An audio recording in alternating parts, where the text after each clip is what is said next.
ঢাকাগামী Cox's Bazar express ট্রেনের ধাক্কায় CNG চালিত অটোরিকশার 4 যাত্রী নিহত হয়েছেন। নিহতদের মধ্যে নারী ও শিশু রয়েছে। দুপুর 2:15টার দিকে রামুর রশিদনগর রেল ক্রসিংয়ে এই দুর্ঘটনা ঘটে। নিহতরা হলেন অটোরিকশার চালক শাহাবুদ্দিন, যাত্রী মর্জিনা ও তার শিশু সন্তান। অপরজনের পরিচয় জানা যায়নি। টাইলক্স টয়লেট ক্লিনার, যার অ্যান্টিব্যাকটেরিয়াল এজেন্ট টয়লেটের কোনায় কোনায় পৌঁছে 99% জীবাণু ধ্বংস করে।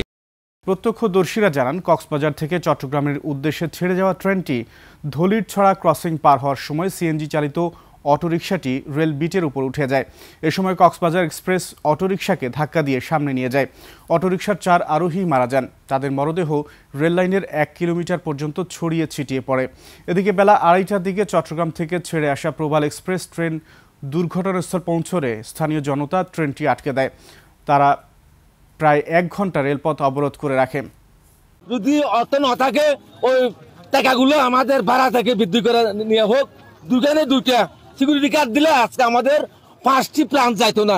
এটা অত্যন্ত দুঃখজনক। এইখানে একটা জনবসতি এলাকা রয়েছে, যেখানে একটা রেল ক্রসিং রয়েছে, সেখানে গেটম্যান কিন্তু নাই। এখানে কিন্তু একটা গেটম্যানের প্রয়োজন ছিল। কিন্তু আরও দুর্ঘটনা সংঘটিত হয়েছিল। এখানে 1 বছর আগে 2জন মোটর সাইকেল যুগে আসার সময় 2জন যাত্রী সেখানে ঘটনাস্থলে নিহত হয়েছে।